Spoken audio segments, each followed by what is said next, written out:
but do better in your jokes. So with that,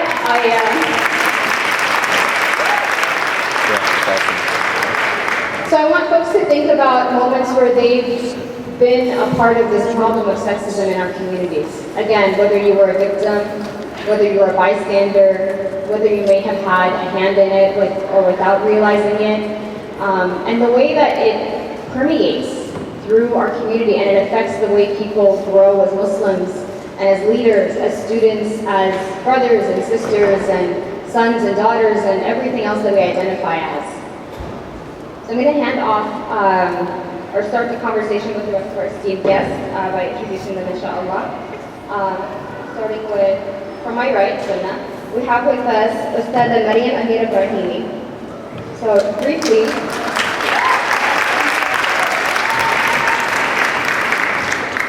Ustada Maryam Amir Ibrahimi has a strong background in leadership and is a passionate advocate for social justice. In high school, she acted as the Associated Student Body President and was personally recognized as Student of the Year by former Governor Arnold Schwarzenegger. In college at San Jose State University, she served 2 consecutive terms as the MSA President. Upon graduating with a BA in Child and Adolescent Development, Maryam partook in an 11-month study abroad program in Cairo, Egypt, where she studied the Holy Quran and learned and became fluent in classical Arabic. Upon returning from Cairo, she entered the field of education, earning her teaching credential and master's in urban education from the University of California, Los Angeles. Currently, Maryam is pursuing a second bachelor's degree in Islamic Studies. Maryam speaks regularly in conferences and events, holds a second degree black belt in Taekwondo, and speaks 4 languages.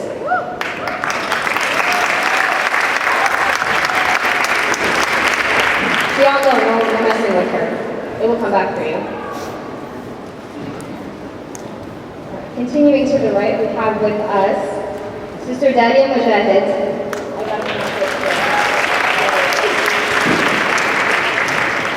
Dalia Mogahed is an American scholar of Egyptian origin. She received her undergraduate degree in chemical engineering with a minor in Arabic from the University of Wisconsin. She subsequently received her MBA from the Joseph M. Katz Graduate School of Business at the University of Pittsburgh.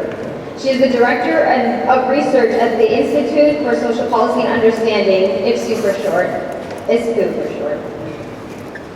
in Washington, D.C. She is also President and CEO of Mogahed Consulting, a Washington, D.C.-based executive coaching and consulting firm, specializing in Muslim societies and the Middle East. Mogahed is a former executive director of the Gallup Center for Muslim Studies, a nonpartisan research center that provides data and analysis to reflect the views of Muslims all over the world. She was selected as an advisor by U.S. President Barack Obama on the White House Office of Faith-Based and Neighborhood Partnerships.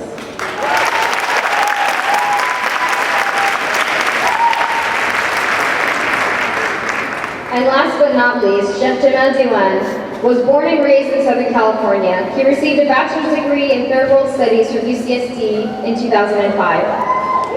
He then traveled to Egypt with his wife, Sheikh Musnala Permal, where they spent the next 6 years studying Arabic and Islamic studies. In 2012, he completed a law degree in Sharia from Al-Azhar University in Cairo. While in Egypt, he also nearly finished an MA in Islamic Studies at the American University of Cairo. He is a regular speaker at universities and Islamic centers on issues pertaining to Islam and the Muslims in America.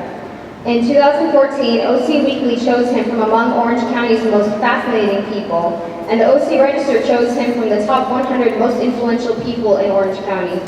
He served as the resident scholar of the Islamic Center of Irvine for 2.5 years. Currently, he serves the Muslim communities at UCLA, USC, and UCI as a chaplain through the Institute of Knowledge, and is the co-founder and director of Safa Center for Research.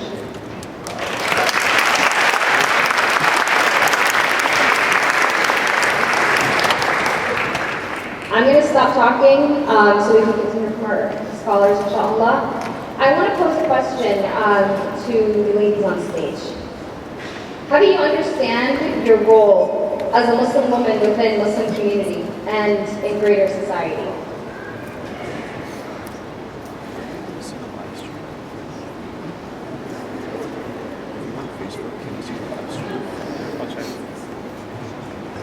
I I understand my role as a Muslim woman the way that Safiya radiallahu anha, the aunt of the Prophet ﷺ, understood her role when she was in an area during the battle of the trench where women were staying, and Hassan ibn Thabit, who was the poet of the Prophet ﷺ, was staying with the woman because may Allah bless him in every way. He wasn't the person who stood physically on the front lines of battle. He was a soldier with his words. And when there was somebody scaling the place that they were staying, that the women were staying from the enemy line, Safiya saw it, and she knew that this could be someone that killed women in that area. And so she told Hassan radiallahu anhu, she told him, hey, you know, there's like a guy, he's coming up. And this is like, you know, a big translation and summary of the situation. And Hassan was like, if I could handle that, I would have been in the battle. So Safiya radiallahu anha, she went and she took care. She, you know, physically took care of the person who was the enemy. And she didn't stop for a moment to think, I'm a woman and I can't protect the other woman. Hassan radiallahu anhu didn't stop and say, you're a woman, you can't take care of the other woman. The way that I understand being a Muslim woman in our community and general society is the way that Salama radiallahu anha, when they were in the Treaty of Hudaybiyah, and the Prophet ﷺ, his companions were so overwhelmed with sadness that they didn't feel like they had won in that situation. And so they weren't following the Prophet ﷺ, and he went to Allah, he was frustrated. He went to his wife Salama, and he asked her what to do. He told her the situation, and she gave him advice. She gave advice to him, and she told him to go ahead and do the actions, and the people will follow. May Allah bless them all. But in that moment, Salama didn't think, I'm a woman and I can't give advice to my beloved husband, the most incredible man on earth, the Prophet Muhammad sallallahu alayhi wa sallam. And in that moment, the Prophet sallallahu alayhi wa sallam didn't think, she's a woman, she's my wife, I can't take advice from her. I take my example of being a Muslim woman in the Muslim community and in society from people like Khansa bint Amr, who was a poet in the time of the Prophet sallallahu alayhi wa sallam, who the poet praised. I take from Nasiba, who stood and who physically defended the Prophet sallallahu alayhi wa sallam, so much so that he said that he saw her to the right and to the left everywhere he looked. From Rufayd al-Islamiyya, she was a surgeon in the time of the Prophet sallallahu alayhi wa sallam, and she took care of the surgery of one of the top companions of the Prophet sallallahu alayhi wa sallam when he got hurt during battle, because the Prophet sallallahu alayhi wa sallam asked her to take care of him because she was a boss. I take my understanding of being a Muslim woman from the Sahabiyat, who stood with the Prophet ﷺ, and the Sahaba who stood with the Prophet ﷺ, because their understanding of what it means to be a Muslim woman wasn't relegated to gender specifically. It wasn't, you can't do that because you're a woman. It was, we appreciate you because you're a woman. And the skills that you have, whether it's in using your voice, whether it's in being a mom, whether it's in being in surgery, whether it's leading, whether it's staying at home, whatever you feel is calling to you within the guidelines of Islam, that your number one role isn't specifically tied to marriage. It isn't specifically tied to motherhood. It's tied to being the slave of God. And everything else that comes with that, every other aspect of your identity that comes with that, those are acts of worship to God. So, if I want to make my number one role be a mom, may Allah bless me and may Allah bless anybody who chooses that, then that's going to be my servitude to God. If I'm going to make it so that I'm going to be the best teacher that the world has ever seen, then inshallah that's going to be my servitude to God. But I understand my role as a Muslim woman to be the slave of God, number one, and after that, however I can use my life in a way that He would be pleased with, based on the incredible dynamic and quiet, the outgoing and the shy, the every single type of woman we see at the time of the Prophet ﷺ, and all of the men who didn't stop them from being women, but who appreciated them for who they were and who encouraged them and who allied with them to be the best that they could be.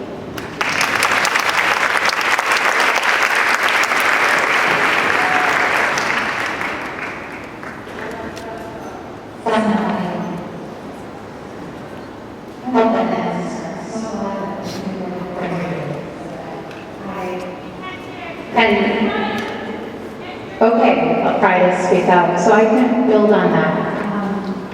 As I thought about this question, I wanted to reflect on a verse from the Quran that I think really guides me in this topic.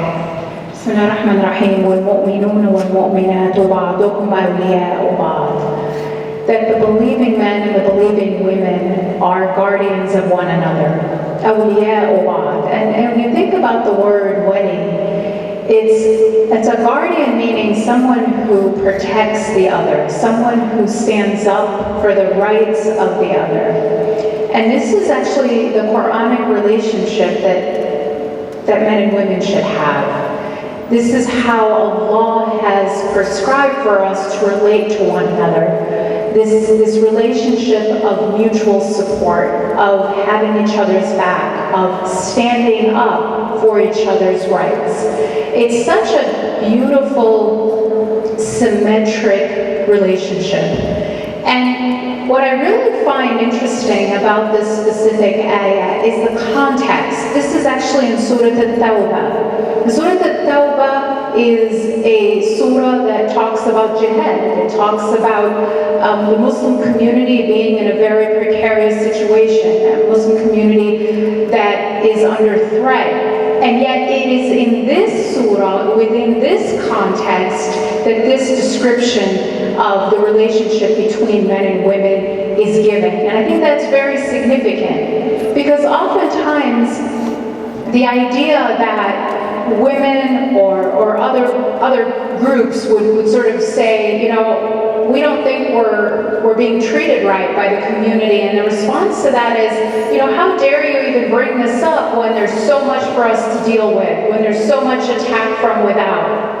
And very significant in this description, this prescription for how we relate to each other is embedded, is at the heart of a surah that is talking about a community that is under threat, that has to defend itself from all corners. And I think this is so significant because it actually gives us a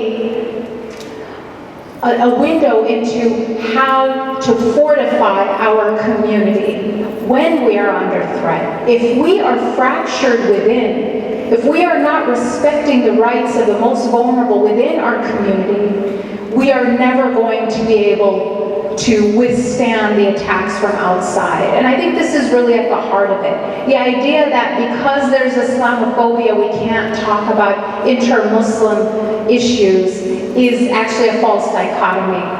It's built on a false premise. It is precisely because the Muslim community is so under attack that we have to get our own house in order. And I think that this simple but beautiful ayah gives us so much in the way of guidance.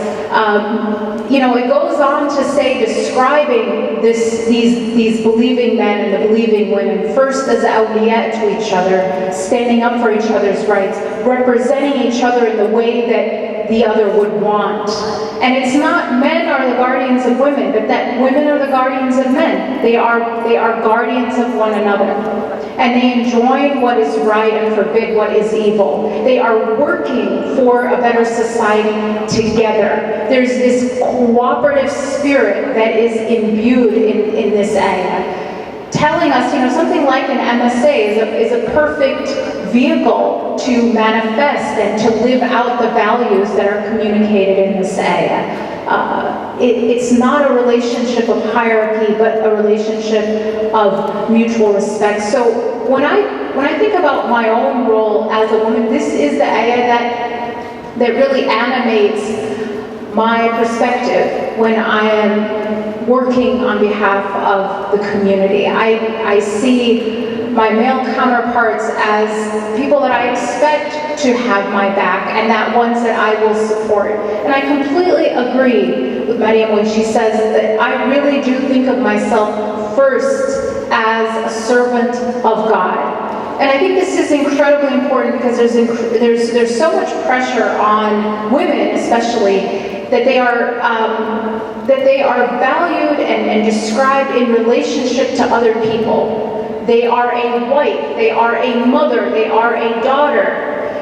While men, in many cases, are described in their value is in terms of their own individual accomplishments, not just as a father or husband, but as, you know, as a professor, as a community activist. And I think this difference difference in how we value someone as a human being is actually in complete contradiction to the Quranic vision of awliya ba'd, the protectors of one another, both working for the betterment of society.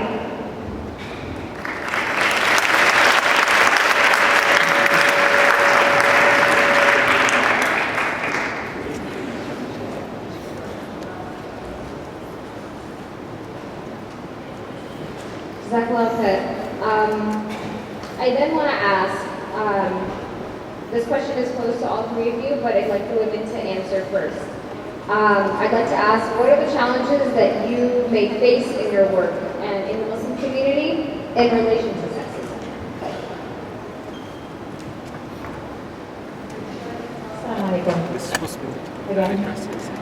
First thing I want to start out by emphasizing is that sexism is not a monopoly of the Muslim community. It is not something that only the Muslim community is dealing with. So I do want to start off by saying that sexism is literally everywhere. I've worked in corporate America, and sexism is all over corporate America. When you look at statistics around violence against women, sexual assault, in our country, the number one perpetrator of murder of women is someone who's been an intimate partner. So the idea that sexism is just a human problem is something that I think we have to start with.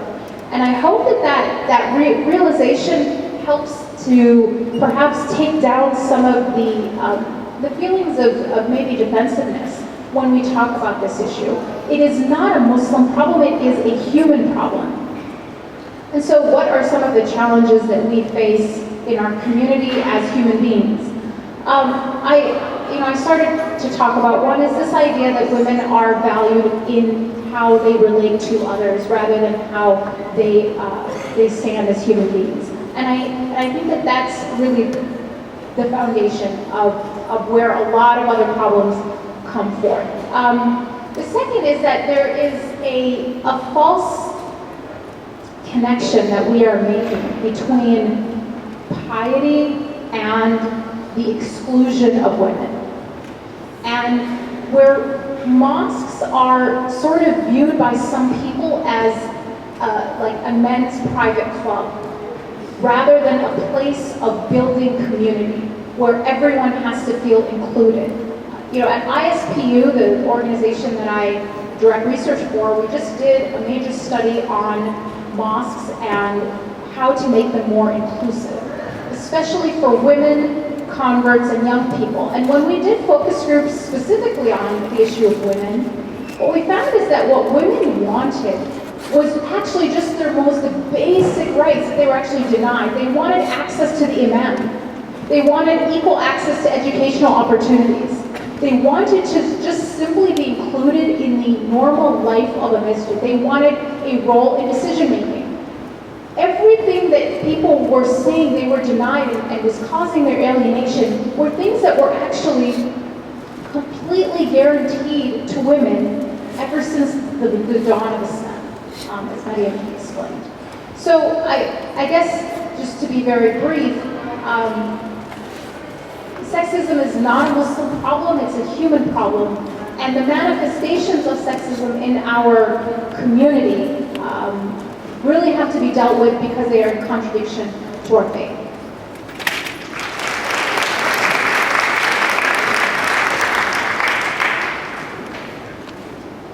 Building on what our amazing Dalia, you mentioned Dalia, I feel like there's a lot of sexism within the structure of our community. Wanting these things is a byproduct of the way that we have structured our masajid and the way that we structure our Muslim spaces. So, when we as women feel like it's normal to walk into a masjid and not be able to ask questions of the imam, that is an issue of sexism. When we feel like if you're a mother and you want to pray in the mother's lounge, or you're a father and you don't have a space for fathers to pray in because there's no father's lounge, that is an issue of sexism. Spaces where, growing up, when I heard a woman give me advice, I didn't take it seriously because she wasn't a man. So if it was a sheikh giving me advice, then he's a sheikh. But a sheikha, well, they're not as knowledgeable as men simply because of your gender. Feeling like, when I go to the masjid and I don't know what rak'ah they're on. I'm hearing Allahu Akbar, but I can't see the men praying. So where am I supposed to pray? Ladies, has this ever happened to you? You're like, what rak'ah are they even on? Oh, actually, they were on ruku'ah. Yeah, I was in sujood. So all of these spaces where we go to conferences and the people who have privilege and power have mics and they're on stage and they're men, but then we have a female moderator because we want to be able to balance the scales by having a woman on stage. A female moderator is not the same thing as providing a woman with consistent spaces to be able to speak to the issues in our community. Also, when we look at the time of the Prophet ﷺ, there's this concept that women are not encouraged to go to the masjid. Have you ever heard the saying of Aisha radiallahu anha, where she says, if the Prophet ﷺ saw the way that women were today, he would have prohibited them from going to the masjid. Raise your hand if you've heard that statement before. So that statement has frequently been used to say, okay, that's the time of Aisha radiallahu anha, but imagine today. Of course women dress better than they do today. Ibn Hajar radiallahu anha, you know what he says about that? He says that Aisha radiallahu anha saw the way that women had access to so many things today. How we had access and we feel like it's okay for us to go to the mall, we go to the movies, we go to school, we go everywhere, but then we feel guilty when we walk into the masjid because we're not sure if we belong there. If Aisha radiallahu anha saw that, then she wouldn't have said that women don't belong in the masjid, that the Prophet ﷺ would have prohibited that. She would have said women are obligated to go to the masjid. Because we need spaces where we feel like we can connect with our So the point is that when it's so ingrained in us, that it's normal for us not to be able to know what rak'ah they're on, for us not to feel like we can connect with people. When we have male speakers, may Allah bless them, and even female speakers, because women can be the biggest inheritors of patriarchy. When we are standing in spaces and we hear, Umar radiallahu anhu was so strong and powerful, Khalid radiallahu anhu, he led a battle, Bilal radiallahu anhu, he had the most amazing adhan. And then when any one of us as women try to emulate one of their personalities, because that's just how we are, we're told that's immodest. That's not hayat. You're not practicing Islam properly, because if you really want to be pious, then you shouldn't raise your voice. You shouldn't be assertive. But the examples we're given are all male examples constantly, or frequently, not always, but very frequently. So how do we balance what it's supposed to mean to actually be a Muslim woman when we're not even given examples by people of our gender in how we're supposed to interact? Sheikh Muslima, may Allah bless her, is someone who's incredible, who you can access in the Muslim community in SoCal. But like growing up, Sheikh Muslima was one of my role models once I met her. But beyond her, there was nobody for me when I grew up. I tried to be pious by looking at how men were pious. And realistically, we have different expectations when it comes to Muslim women, so that becomes very, very difficult in the Muslim community. So, I'm just done. Thank you.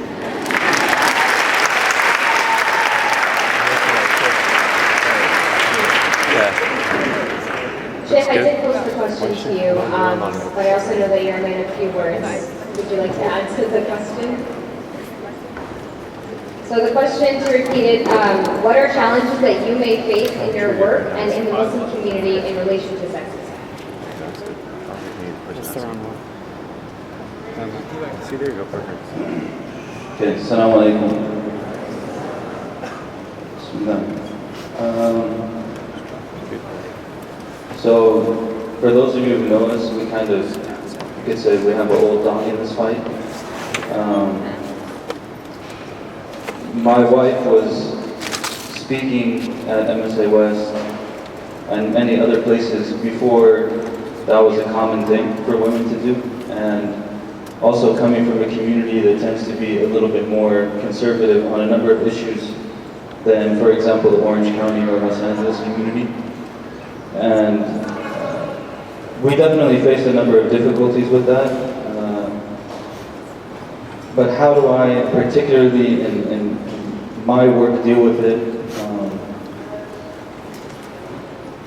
To me, I think it's important that we frame everything from the perspective of Islam. And that's always my starting point.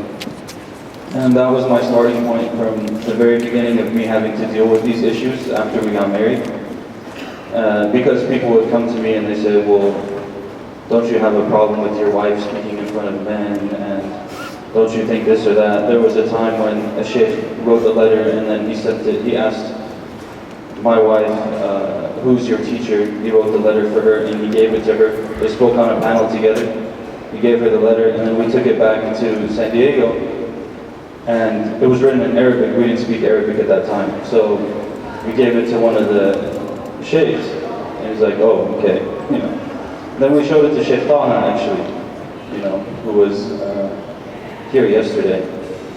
And Sheikh Taha had some very choice words to say about it. Basically the letter said, this woman is too young to be speaking in front of mixed audiences.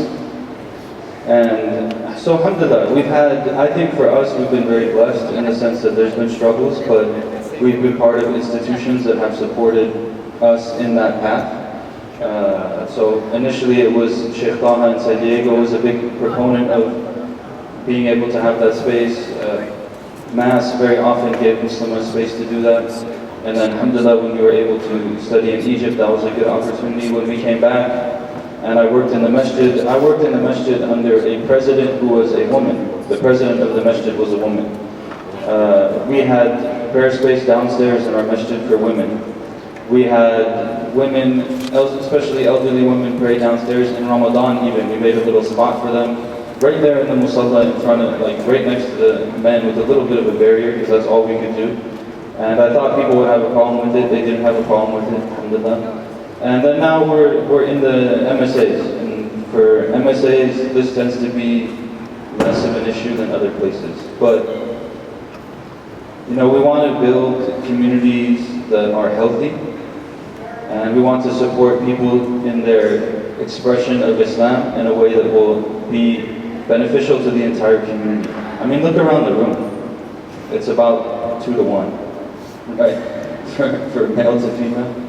So I think that one of our challenges moving forward in dealing with the issue of sexism, for me on a personal level and dealing a lot with college students, I think our problem is actually going to be, what is that healthy understanding going to look like? Because the reality of it is, it's 2 to 1. And it's been 2 to 1 for a while, and so the culture of the community is shifting.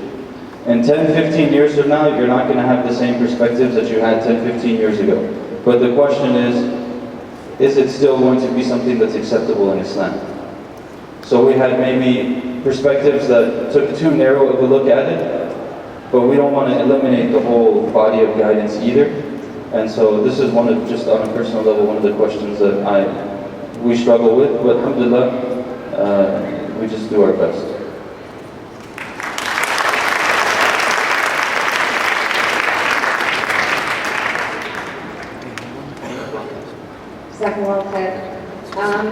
All right, so we have talked about our placement and our role in society. We've named some of the problems and some of the challenges that face us in our work. To the women, how do you navigate male allyship? And for folks who aren't hip with the social justice lingo, allyship is essentially dedicating yourself to being a partner in the interests of someone who identifies differently than you do. It can be an allyship on the grounds of gender, it can be an allyship on the grounds of race, it can be an allyship on the grounds of socioeconomic class. But that's essentially what we're looking at here, is really dedicating yourself to helping another community in improving their status. So to the women, how do you navigate male allyship in alleviating the effects of sexism? And what are practical tools that we can take back to our community in general to combat it?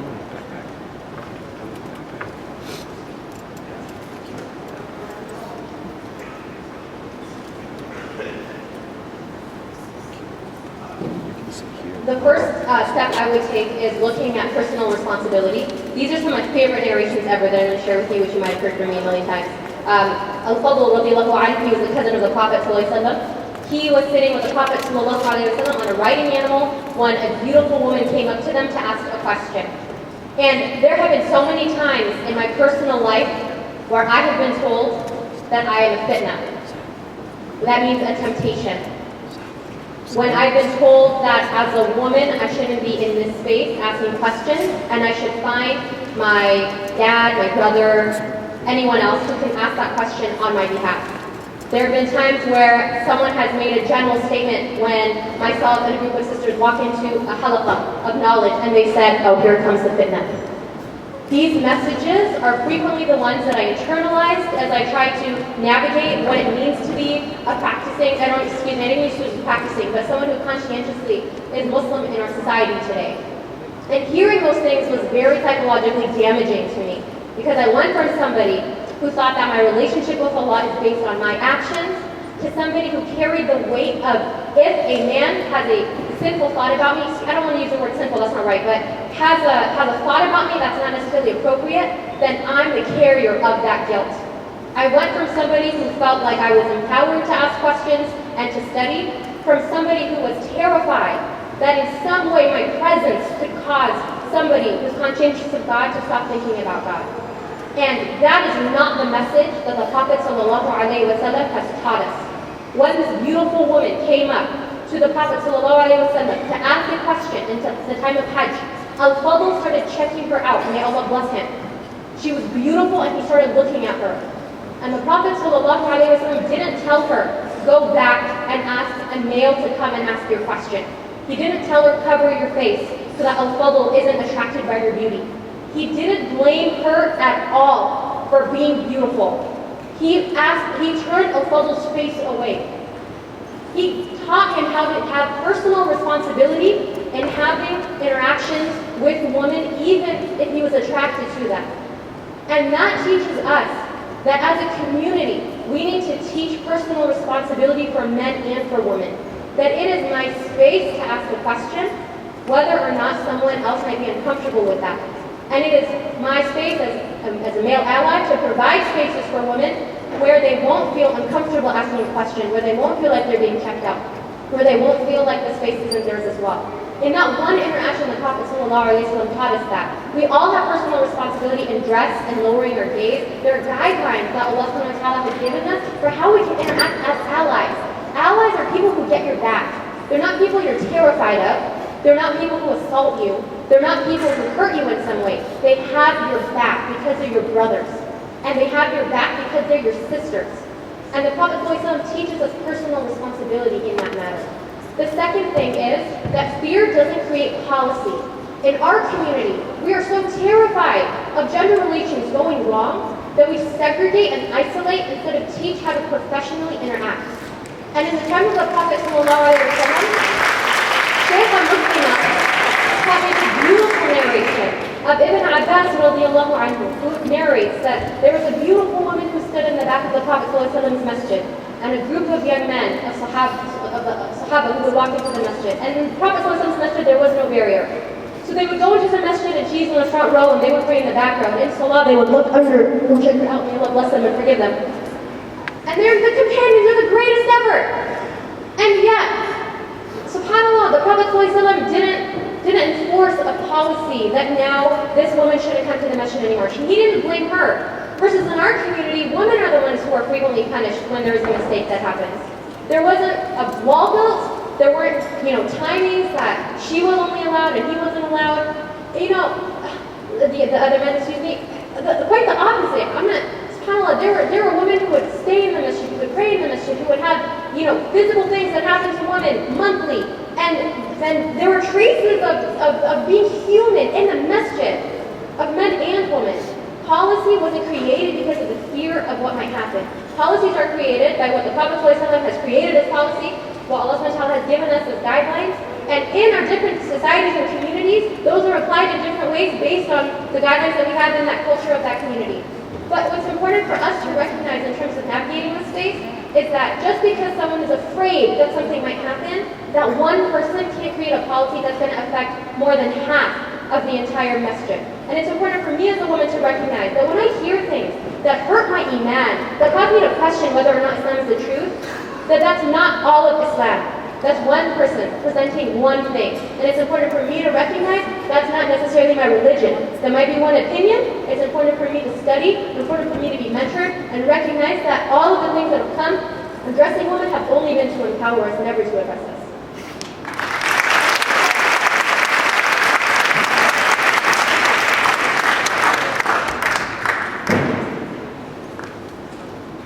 I mean, when it comes to navigating allyship, I think, we were just talking about how these words relate to our faith, that should we use them or not.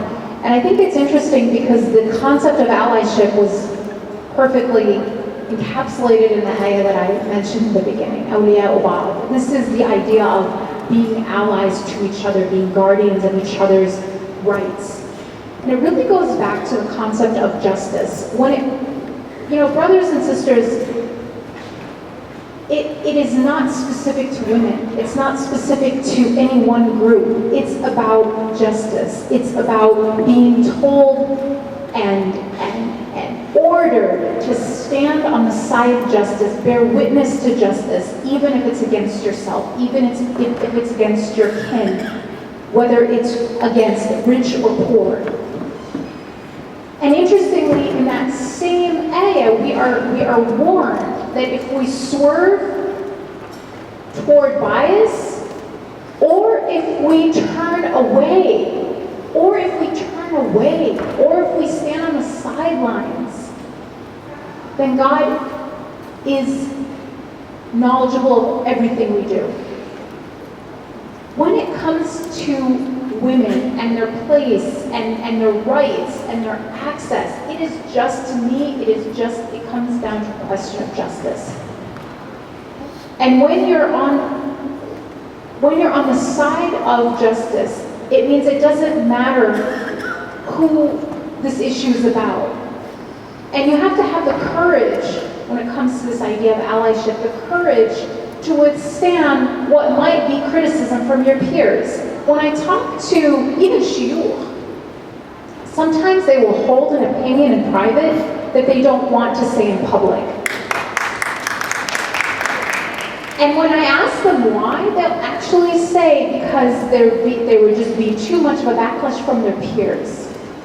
So there is a fear sometimes to stand in an unpopular place, standing for justice on behalf of any marginalized group, any group that might not be popular, any position that you might be getting heat for simply because of peer pressure. So it does take courage to actually be a true ally. And then finally, I think the most important thing about being an ally of any kind, standing in solidarity with any group, of this idea of being awliya ullah, is that you don't replace the person you're trying to be a wali for. You actually empower and give them a space to have their own voice. In so many situations, so-called allies can actually disempower the people they're trying to supposedly support by speaking for them. The meaning of a wali is someone who listens to the person they're representing. They are actually guardians of their rights.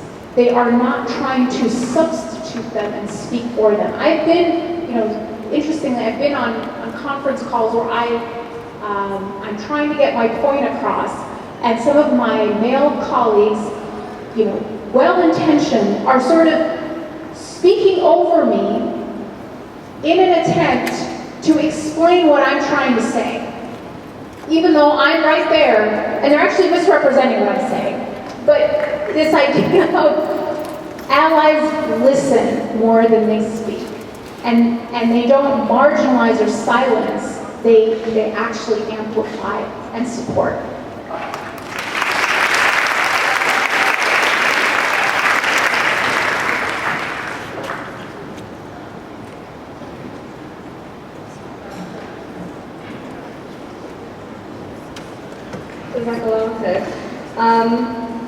So we're talking about what male allyship means and what it looks like and its importance.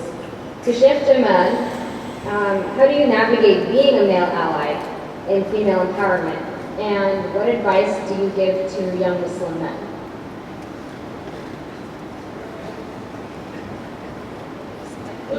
No pressure.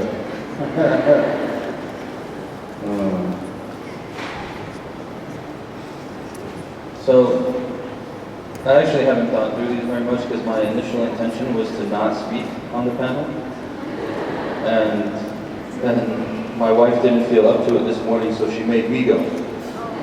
And so I didn't really think about it because I got the email and I was like, all right, I'm not going to answer them anyways. They'll handle it and I'm going to be fine and like it's all good.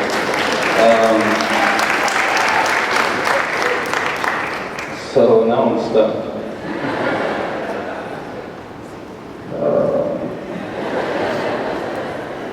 So I'm not speaking on behalf of all men, nor all white men, or all half Pakistani men, or anyone else. So I think, like I said, for me the starting point is always Islam. And I think that one of the biggest challenges we have on either side, on the male side or the female side, is to get our relationship with Allah right. And why I say that is because a huge part of getting our relationship with Allah right is about it not being about us. And this is a central part of Islam that people don't really want to accept today. That a central tenet of Islam is that we are supposed to go against our ego. And it's not supposed to be about me. It's about a greater cause, it's about bigger issues, it's about other people, it's about humbling myself so that we can actualize what the Prophet ﷺ said, that مَنْ تَوَاضَعَ لِلَّهِ رَفَعَهُ اللَّهُ. And this is really an important secret, that the one who humbles themselves for Allah, then Allah will elevate them. And so when we're talking about what is my advice to young men, I mean, my advice to young men is essentially that we just need to work on ourselves. And there's a lot of things in our society, in our culture, in the cultures that we come from that are not going to aid us in being whole with ourselves and our relationship with Allah. And there's no way that we can help anyone else or be allies to anyone else if we're not okay with ourselves. And that is really, I think, one of the biggest challenges. There are times when you will have to take positions that are not popular. Right now, that might be something like, I don't know, letting women pray downstairs. It was interesting when we were in the masjid. We never had an issue with women praying downstairs when I was in the masjid. Anytime an issue happened, there was always when I was outside. And I would come back and they'd be like, so-and-so came and they told me that I can't pray here or whatever. I'm like, does it ever happen when I'm there? Like, it doesn't. But that might be the issue that's at that particular time. But later on, it might be something else. And it might be on the other side. It might be not popular in public opinion. It might not. For example, like we do have still gender relations guidelines in Islam. People look at us like weirdos because we don't date before we get married, and we don't have relationships before we're married, and we speak to one another in very particular ways, and we don't touch one another, and all of these kind of things. People look at it like it's strange, but that's okay. Anyone else can look at it like it's strange, but with me and my relationship with Allah, that's the way that I do it.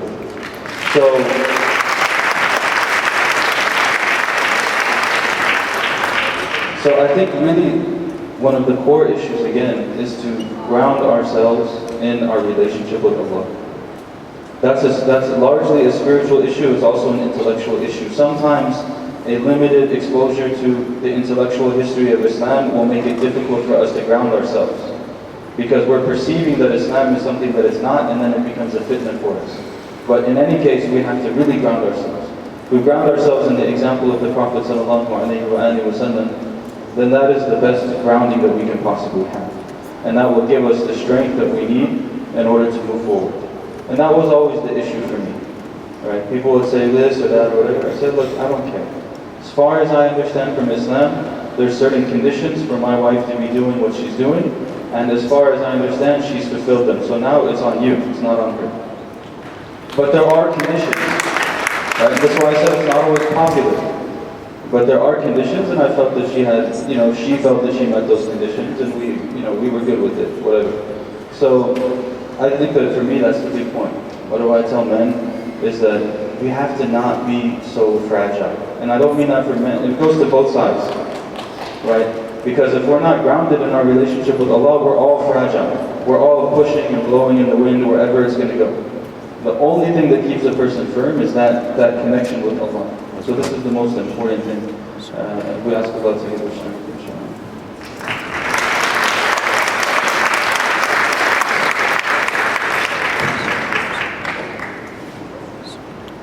Jazakumullah. We're not playing hot potatoes too much. Jazakumullah khair. I wanted to open up an opportunity if there's any closing remarks that anyone wants to offer on this topic, briefly.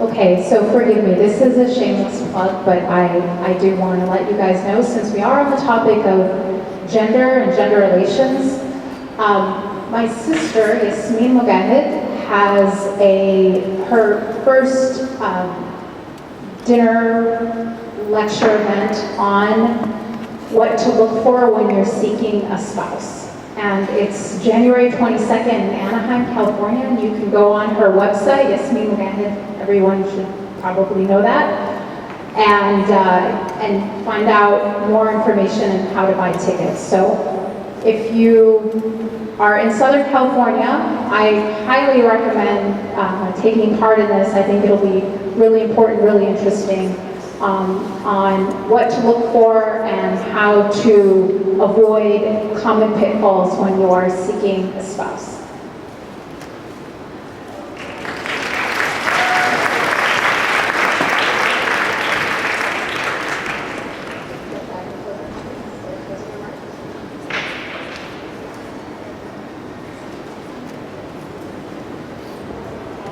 Yes, I would say that it took me 7 years to go from somebody who felt like I was so excited about Allah to somebody who was terrified of myself because of my personality as a Muslim woman, to go to somebody who recognized that Islam is vast in its scholarship, is perfect in the guidelines that it gives, and despite the struggles that we face in America right now, there are people who have gone through so much worse over and over and over. And I just want to say that I draw strength from people like you when I see that you're actually praying on campus in America, when people are constantly talking about you and making it seem like you're someone of fear. Yeah, you still pray? Yeah, you still pray? We have struggles, the incredible Dalia, may Allah bless her. She talks about how, this isn't specific to our community. We're not alone in the struggle we've gone through, but we have something very unique, and that is that Allah subhanahu wa ta'ala tells us He's with us wherever we are through His knowledge. So whenever we're struggling I'm looking at this text and it says something crazy crazy is not the right word. I feel like I'm misunderstanding what this hadith is saying. I didn't even say crazy. Or when someone is saying something about women or men and it just doesn't rub the right way, I just want to emphasize, don't take that to mean this is what Islam is saying. Sometimes it takes studying to understand that things that seem demeaning are actually so empowering. And so I would encourage all of us, a book to read is Al-Muhaddithat. Dr. Akram Nadwi, he wrote an encyclopedia of over 9,000 female hadith scholars in her history. And there's an introduction in English called Al-Muhaddithat. Al-Muhaddithat. It's by Dr. Muhammad Akram Nadwi, N-A-D-W-I. Look that up. The second thing is, I would recommend that all of us fortify our relationship with God through a relationship with the Quran. Read it in the translation. Read one verse a day. Right now, you might be like, oh, one verse a day, that's nothing. 365 days from now, that's a lot of verses that you've read. And inshallah, it'll be a means of protecting us and giving us strength in these times when we feel turbulent and like we need help. And the third thing is, find really good friends. And inshallah, with those great friends, inshallah, you'll be able to feel like you can get through some of the harder days, and may Allah protect us and help us to get us for that.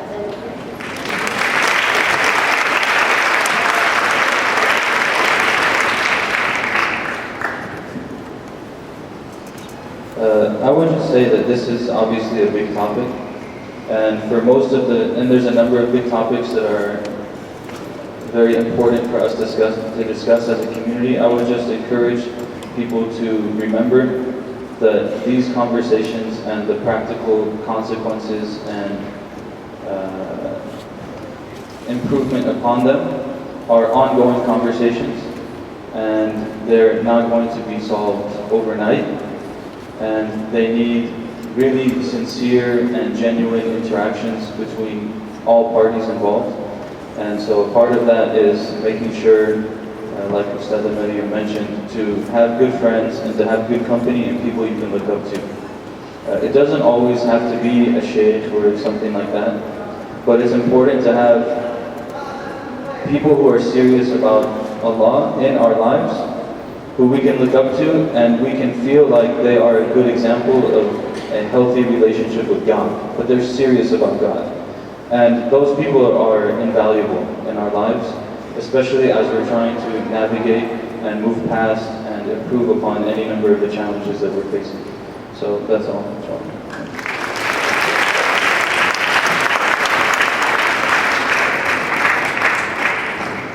Jazakallahu khair to our panelists for beginning the conversation, inshallah, not finishing it, beginning it. So I guess I'm going to make a few announcements for what's coming up. So, according to your program booklets, and we are on schedule, lunch is right now.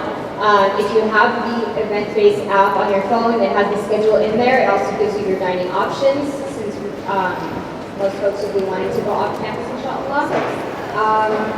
Lost and found is outside. So if you have lost something, or if you find something, please return it to the lost